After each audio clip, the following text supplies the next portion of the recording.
Hello, good morning students. My self sincere PhD maths. बेटा 11th class में हमारी exercise 3.3 running में है। इस एक्सरसाइज में 8th क्वेश्चन के फर्स्ट पार्ट तक हम कर चुके थे। अब 8th क्वेश्चन के सेकंड पार्ट में चलते हैं। अब 8th क्वेश्चन के सेकंड पार्ट में क्या दिया हुआ है देखिए, वी हैव या वी आर गिवन दैट, कुछ भी बोल सकते हैं।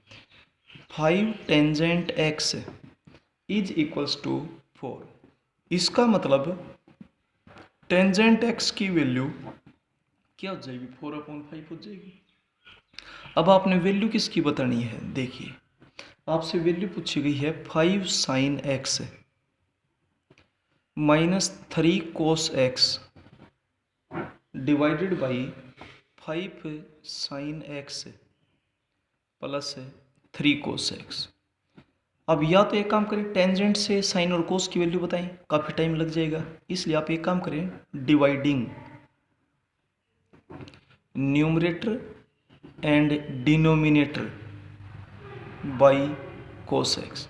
न्यूमरेटर और दोनों कोस एक्स से डिवाइड कर दें तो आपके पास क्या हो जाएगा, this is equals to 5 tangent X -3 divided by 5 tangent X +3। तो 5 टेंजेंट एक्स की वैल्यू आपके पास कितनी है, 4/5 -3 5 टेंजेंट एक्स की वैल्यू 4/5 +3। आप इसको आगे सोल्व करेंगे तो 4 - 3 और ये हो जाएगा 4 + 3 1/7। ये बेटा रिजल्ट आ जाएगा। ये था 8th क्वेश्चन का सेकंड पार्ट। अब हम चलते हैं 9th क्वेश्चन में। 9th क्वेश्चन में क्या शो करना है, secant square x plus cosecant square X greater than equal to 2। हम लेफ्ट हैंड साइड उठाते हैं। लेफ्ट हैंड साइड है secant square x plus cosecant square X. Secant square X को 1 plus tangent square x लिख सकते हैं, trigonometry का formula होता है। कोसीकेंट स्क्वायर एक्स को 1 प्लस कोट स्क्वायर एक्स लिख सकते हैं, ट्रिग्नोमेट्री का फॉर्मूला होता है। 1 + 1 को इकट्ठा कर देता हूँ, 2 plus tangent square x plus cotangent square x हो गया। इसमें हम 2 सब्ट्रैक्ट कर दें और 2 ऐड कर दें। यहाँ तक क्लियर हो गया होगा। अब ये दोनों इकट्ठे कर देता हूँ मैं, +2 + 2 क्या हो जाएगा 4 प्लस, और ये क्या हुआ, tangent square x plus cotangent square x -2 के साथ मैं tangent x into cotangent x तो लिख ही सकता हूँ। 4 प्लस ये क्या हो गया, ये हो गया tangent x minus cotangent x का होल स्क्वायर। अब एक बात तो आप जानते ही होंगे कि रियल नंबर है tangent x minus cotangent x की वैल्यू 0 या 0 से बड़ी मिलेगी। बोलो मिलेगी कि नहीं मिलेगी, क्योंकि स्क्वायर स्क्वायर नेगेटिव थोड़ी होता है। एक रियल नंबर का स्क्वायर हमेशा 0 या 0 से क्या होता है, बड़ा होता है। तो इसका मतलब ये जब 0 या 0 से बड़ा है तो ये कुल पूरा नंबर 4 या 4 से बड़ा होगा, is equals to right hand side. ऐसा ही आपने प्रूव करना था कि ये नंबर 4 या 4 से ग्रेटर होगा, हेंस प्रूव्ड। क्लियर हुआ, ये था। इसके बाद चलते हैं बेटा हम इससे अगले क्वेश्चन में, 10th क्वेश्चन में क्या बोलता है। 10th question first part, 10th question के फर्स्ट पार्ट में कहता है क्या ये इक्वेशन पॉसिबल है। The given equation is, the given equation is, दी हुई इक्वेशन क्या है, 2 cos square x plus cos x -6 is equals to 0। अब आप इसके फैक्टर कर लें, मल्टीप्लाई आएगा -12 आएगा तो 4 और 3, तो इसके फैक्टर हो जाएंगे, प्लस का तो 4 cos x और माइनस का 3 cos x, तो मल्टीप्लाई करेंगे तो -12 cos स्क्वायर x, यही तो आना चाहिए। First term as it is, last term as it is. अब आप इसको जब सोल्व करेंगे तो यहाँ से 2 cos x कॉमन निकाल दें, क्या हो जाएगा आपके पास है cos x + 2, -3 कॉमन निकाल दें, ये हो जाएगा cos x plus 2 is equals to 0। दोनों जगह से cos x प्लस 2 कॉमन ले लिया, क्या बच गया 2 cos x minus 3 is equals to 0। तो या तो ये 0 या फिर ये 0, तो इसका मतलब cos x के लिए तो आएगी -2 और एक आएगी 3/2। Not possible, not possible, not possible क्यों? क्योंकि जो cos x होता है ना वो -1 या उससे बड़ा होता है और +1 या उससे छोटा होता है।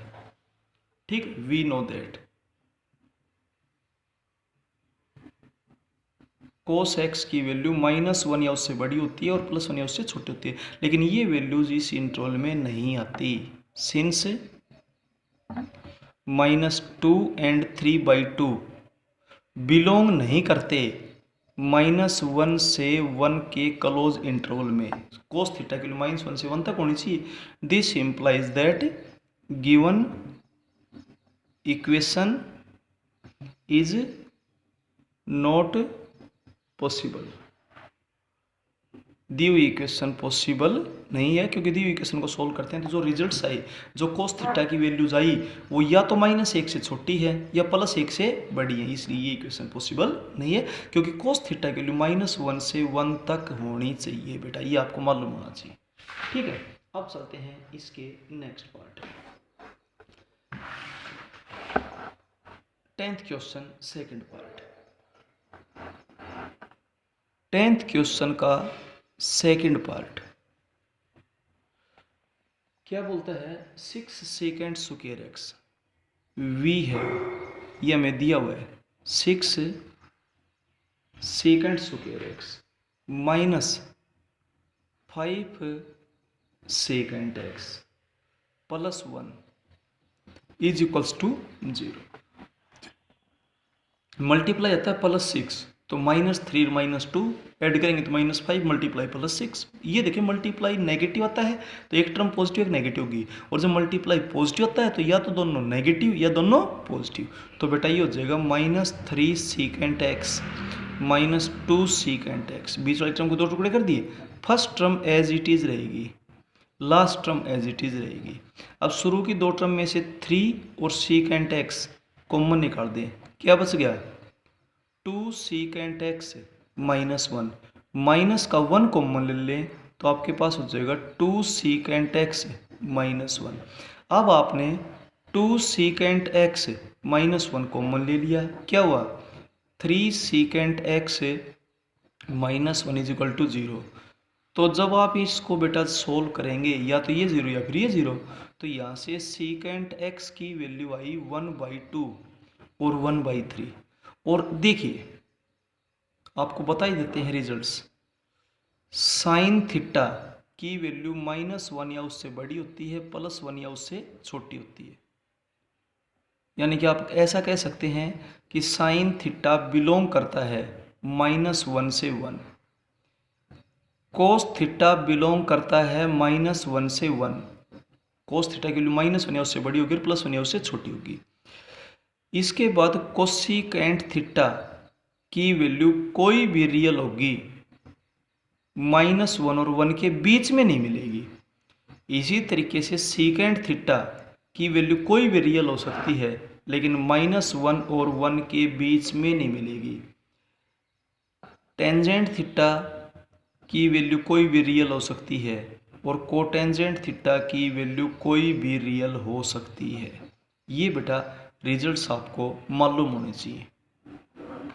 फिर से बता देता हूँ, ये लाइन है, इस लाइन पे यहाँ -1 यहाँ +1, साइन थीटा और कोस थीटा की वैल्यू -1 या उससे बड़ी होंगी और +1 या उससे छोटी होंगी, साइन और कोस। सीकेंट और कोसिकेंट की वैल्यू 1 या उससे बड़ी होंगी, -1 या उससे छोटी होंगी सीकेंट और कोसिकेंट की। और टेन और कोट में कोई भी रियल हो सकता है, टेन और कोट में। ठीक है, ये तो है टेंजेंट थीटा और कोटेंजेंट थीटा। ये आपके पास है सीकेंट थीटा और कोसिकेंट थीटा, और ये आपके पास है साइन थीटा और कोस थीटा। क्लियर हो गया ये। तो ये रिजल्ट्स आपको हमेशा याद रहे, साइन थीटा और कोस थीटा की वैल्यू -1 से 1 के बीच में होती है और -1 और 1 भी हो सकती है। सीकेंट और कोसिकेंट की वैल्यू -1 +1 भी हो सकती है, लेकिन इनके बीच में नहीं मिलेगी। ऑल रियल नंबर एक्सेप्टिंग, मतलब छोड़कर, ओपन इंटरवल -1 से 1, -1 और 1 के बीच में नहीं मिलेगी, बाकी कुछ भी हो सकती है, यहाँ नहीं मिलेगी। ठीक है, और टेन रिपोर्ट में वो रियल नंबर होती है। क्लियर है, इस तरीके से था। तो सीकेंट थीटा की वैल्यू ये आई, तो इसका मतलब ये वैल्यूज बिलोंग नहीं करती हर रियल नंबर से, किसको छोड़ के, -1 और 1 के बीच में छोड़ना चाहिए, जबकि ये तो इसके बीच में ही है। तो इसका मतलब यहाँ पे नहीं है तो इसका मतलब दिया हुआ रिजल्ट सही नहीं है। या यूं कह सकते हो, no value of secant x is possible. Secant X की कौन सी भी वैल्यू पॉसिबल नहीं है। ठीक है बेटा, इसके बाद चलते हैं क्वेश्चन नंबर 11 में। क्वेश्चन नंबर 11 में क्या बोलता है, tan x + cot x की वैल्यू 3/2 नहीं हो सकती है। मान लेते हैं if possible let tan x + cot x is equals to 3/2। अब इसको हम सोल्व करते हैं। ये तो हो गया sin x upon cos x, ये हो गया cos x upon sin x is equals to 3/2। यहाँ से एलसीएम कितना जाएगा आपके पास है, sin x into cos x, इससे डिवाइड करेंगे sin x, ये हो जाएगा sin स्क्वायर x, ये हो जाएगा cos square x is equals to 3/2। sin square x plus cos square x क्या होता है, 1 होता है। 1 upon sin x into cos X is equals to 3/2। आप इधर 2 से मल्टीप्लाई 2 से डिवाइड कर दें, 2 अपॉन ये हो जाएगा sin 2x, क्योंकि एक ट्रिग्नोमेट्री का रिजल्ट होता है 2 sin theta cos theta is equals to sin 2 theta. ये रिजल्ट हम लगा रहे हैं, इज इक्वल्स टू 3/2। अब 1 अपॉन sin 2x की वैल्यू 3/4 होगी, और इसका मतलब sin 2x की वैल्यू 4/3 आ गई, जो कि 1 से बड़ी है, और 1 से बड़ी है तो इसका मतलब बिलोंग नहीं करती -1 और 1 के क्लोज इंटरवल में, क्योंकि sin थीटा की वैल्यू, sin थीटा होता है ना, वो हमेशा बिलोंग करना चाहिए -1 और 1 के क्लोज इंटरवल में। वी नो दैट, ऐसा आपसे बता दिया गया, जबकि ये तो इसके बीच में नहीं आती तो इसका मतलब नॉट पॉसिबल। और नॉट पॉसिबल कब आया, जब आपने इसको 3/2 लिया। This implies that tangent x plus cot x can never be equal to 3/2, कि ये 3/2 के इक्वल कभी भी नहीं हो सकता। क्लियर बेटा। अब चलते हैं इसके सेकंड पार्ट। ये था 11th क्वेश्चन का फर्स्ट पार्ट। अब चलते हैं 11th क्वेश्चन के सेकंड पार्ट में। 11th क्वेश्चन का सेकंड पार्ट क्या बोलता है, secant square x plus cos square X. Secant square x plus cos square x की वैल्यू पूछिए क्या हो सकती है। मैं क्या करता हूँ, secant square x plus cos square x, इसमें 2 सब्ट्रैक्ट कर देता हूँ, 2 ऐड कर देता हूँ, तो ये क्या बन गया, secant square x plus cos square x -2। इसके साथ secant x into cos x तो लिख ही सकते हैं, क्योंकि secant x is equals to 1 upon cos x ही तो होता है, तो ये रिजल्ट हमने यहाँ पर यूज किया है। अब ये क्या हो जाएगा, secant x minus cos x का होल स्क्वायर +2। अब सुनिए, secant x plus cos x का होल स्क्वायर 0 या 0 से बड़ा मिलेगा। क्यों? क्योंकि एक रियल नंबर होता है ना, उसका स्क्वायर हमेशा 0 या 0 से बड़ा होता है, नेगेटिव कभी भी नहीं होता। तो ये नंबर कम से कम 0 होगा, और फिर इसमें 2 ऐड करेंगे तो इसका मतलब ये नंबर 2 या 2 से बड़ा होगा। बस ऐसा ही आपने प्रूव करना था। तो इसका मतलब secant square x plus cos square x can never be less than 2। इसका मतलब ये कभी भी 2 से लेस नहीं हो सकता, या तो 2 होगा या फिर 2 से ग्रेटर होगा। अब चलते हैं बेटा इसके लास्ट क्वेश्चन में, 12th क्वेश्चन में क्या बोलता है, A and B are real numbers, we have A and B belongs to real numbers. और आपने ये प्रूव करना है कि a प्लस बी का whole square is equals to this if possible this. सुनिए, वी नो दैट अगर sine x का जिक्र हो तो -1 या उससे बड़ा होता है और +1 या उससे छोटा होता है। इसका मतलब साइन स्क्वायर x हमेशा 0 या 0 से बड़ा होगा, होगा कि नहीं होगा? And sine square x less than और इक्वल टू क्या हो जाएगा, 1। 0 या 0 से बड़ा होगा और 1 या 1 से क्या होगा भाई, छोटा होगा।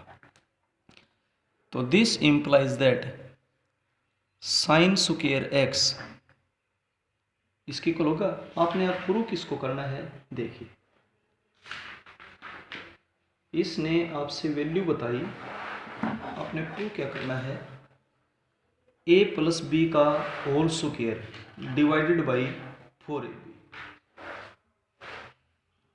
a प्लस बी का whole square divided by 4ab greater than और equals to 0 and a plus B का होल स्क्वायर। क्लियर है? Divided by 4ab less than और इक्वल टू क्या हो जाएगा, 1। ठीक है, a प्लस बी का whole square greater than equal to 0 and a plus B का whole square less than equals to 4ab। इसका मतलब a प्लस बी का होल स्क्वायर 0 या 0 से बड़ा है, एंड यहाँ पे और सोल्व करते हैं, a square plus b square plus 2ab minus 4ab less than और इक्वल टू क्या हो जाएगा, 0।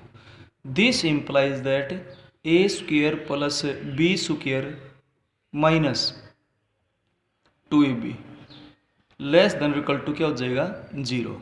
This implies that a minus b का whole square less than equal to क्या हो गया, 0। अब स्क्वायर लेस तो हो नहीं सकता, इसका मतलब स्क्वायर 0 ही है, स्क्वायर 0 तो इसका मतलब a माइनस बी 0 है, और इसका मतलब a इज इक्वल टू क्या हो जाएगा, b। देखिए इसने आपसे ये पूछा था कि a प्लस बी का होल स्क्वायर, आपसे ये दिया हुआ था a प्लस बी का whole square is equals to 4ab sine x। इसका मतलब मैंने इसको इधर ले लिया साइन स्क्वायर x, तो मैंने इसको इधर ले लिया a प्लस बी का whole square divided by 4ab is equals to sine square x, और इसको देखते हुए हम यहाँ पर पहुँच रहे हैं, इस रिजल्ट को देखते हुए हम यहाँ पर पहुँच रहे हैं। ठीक है, तो ये तो आप ना करें तो भी काम चल जाएगा, लेकिन ये ज़रूरी है, इसको तो ना करेंगे तो भी आपका काम चलेगा, लेकिन मेन रिजल्ट ये था। ठीक है, कि साइन स्क्वायर थीटा की वैल्यू 0 0 से बड़ी होगी, एक से छोटी होगी, तो एक छोटे को सोल्व करते जा रहे हैं, लेस तो हो ही नहीं सकता, तो जिसका मतलब 0 हो जाएगा। ठीक है, तो इस तरीके से बेटा आपकी ये एक्सरसाइज कंप्लीट हो जाती है। और इस एक्सरसाइज के अंदर 12 क्वेश्चन थे, 12 के 12 बेटा हमने क्लियर करवा दिए आपको। हर क्वेश्चन को बहुत अच्छे से साफ और सुंदर अपने फेयर नोटबुक में करें।